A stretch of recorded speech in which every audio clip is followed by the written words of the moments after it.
pagi.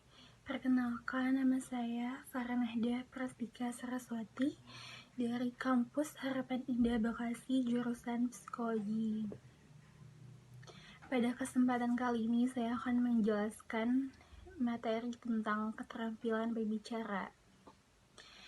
Dalam suatu pembelajaran bahasa, hal yang utama dan yang harus dikuasai yaitu adalah keterampilan berbicara, di mana keterampilan berbicara ini menempatkan kedudukan yang paling utama yang harus dikuasai karena merupakan ciri kemampuan komunikatif siswa, di mana jika mampu mengungkapkan gagasan secara lisan dalam lingkup mata pelajaran, itu sudah merupakan indikator keberhasilan siswa dalam memahami pembelajaran tersebut.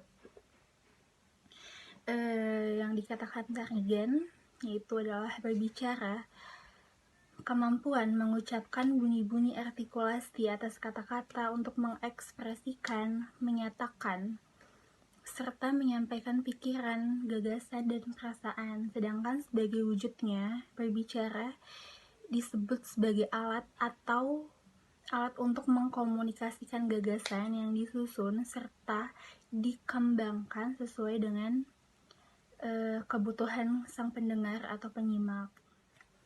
Apa itu tujuan yang bersifat informatif?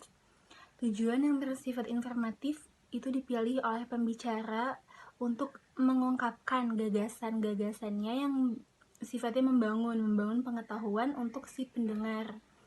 Namun lebih sempurna lagi jika bukan hanya informatif saja, tetapi komunikatif, yang dimana terjadinya timbal balik antara gagasan yang disampaikan oleh pembicara dan respon yang dihasilkan oleh pendengar. Yang kedua itu tujuannya bersifat rekreatif, di mana tujuan ini untuk memberikan kesan menyenangkan bagi diri pembicara maupun pendengar. Biasanya dalam suatu pembicaraan diselipkan lawakan-lawakan, guyonan, atau candaan untuk mencairkan suasana. Yang ketiga, persuasif. Persuasif ini bertujuan untuk menekankan daya bujuk, untuk mempengaruhi orang lain untuk bertindak sesuai dengan apa yang diharapkan pembicara. Contohnya kampanye, propaganda, bahkan penjualan. Yang keempat, sifatnya argumentatif. Tujuannya untuk lebih meyakinkan pendengar atas gagasan yang disampaikan oleh pembicara. Biasanya digunakan untuk diskusi keilmuan, diskusi ilmiah, atau debat politik. Selanjutnya, apa itu manfaat dari keterampilan berbicara? Yakni, yang pertama, melancarkan pertukaran informasi. Jelas, pada saat kita berbicara dengan lawan bicara kita akan mendapat informasi baru, dan begitu juga sebaliknya, lawan bicara kita pun akan mendapatkan informasi baru dari kita. Yang kedua, menambah kepercayaan diri.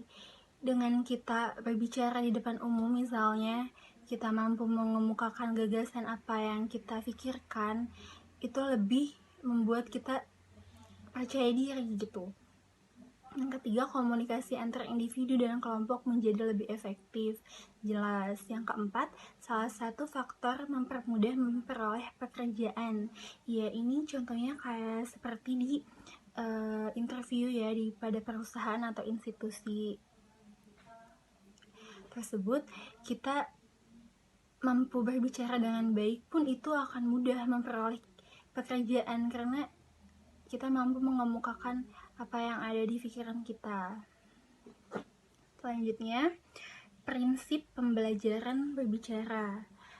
Pembelajaran berbicara harus melibatkan anak secara langsung untuk berbicara dalam berbagai konteks. Yang kedua, kemampuan berbicara anak hendaknya diukur dan dipantau oleh guru secara berkesinambungan dan antar kelompok besar. Itu contohnya kayak pemandu acara, dia sudah bisa menguasai kemahiran dalam berbicaranya ya. Yang keempat itu berdasarkan peristiwa khusus. Ada 6 macam, seperti pidato, presentasi, penyambutan, perpisahan, jamuan, perkenalan, dan nominasi ya. Selanjutnya yang terakhir, metode penyampaiannya. Berdasarkan metode penyampaiannya itu dibagi 4 kelompok lagi, yang dimana pertama metode mendadak. Metode mendadak ini tiba-tiba seseorang diminta untuk berbicara di depan khalayak umum, jadi tidak ada persiapan. Yang kedua, metode tanpa persiapan. Dia tidak memakai naskah, namun dia masih bisa mempersiapkan catatan-catatan pentingnya yang mau dikemukakan nanti, yang mau digagaskan nanti. Yang ketiga, metode membaca naskah. Membaca naskah itu seperti pidato ya.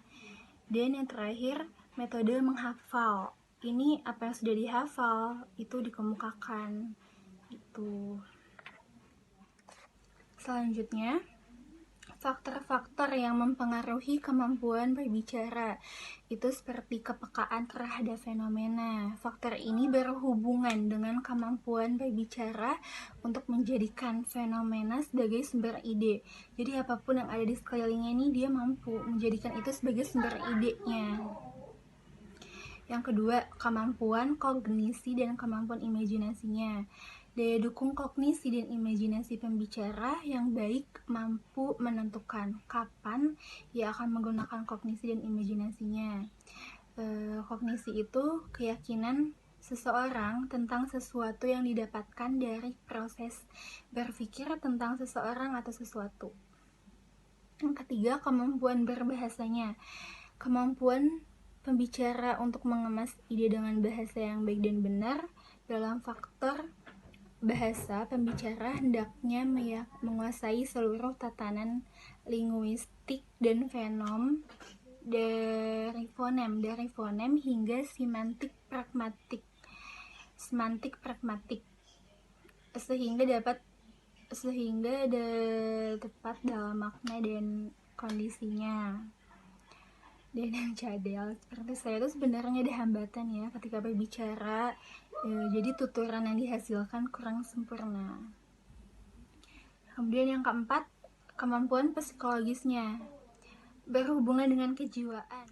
Selanjutnya, adapun faktor penunjang keefektifan kebahasaan dan kebahasaan menurut Iskandar dan Dadang itu dibagi dalam beberapa faktor ya. Yang pertama itu faktor kebahasaan, itu meliputi ketepatan ucapannya, penempatan tekanan nada dan durasi yang sesuai, pilihan katanya atau diksinya, dan ketepatan sasaran pembicaraannya gitu. Yang kedua, non kebahasaan itu yang pertama, sikap yang wajar, tenang dan tidak kaku. Itu udah penting banget ya, jelas, karena kalau misalkan kita bicara di depan umum tapi kaku, nggak tenang, sama sikapnya nggak wajar nih, kayak misalkan garuk-garuk kepala, terus apa gitu, dia ngapain nih yang aneh gitu, itu kayaknya nggak bagus aja gitu kan kalau kita sebagai pendengarnya.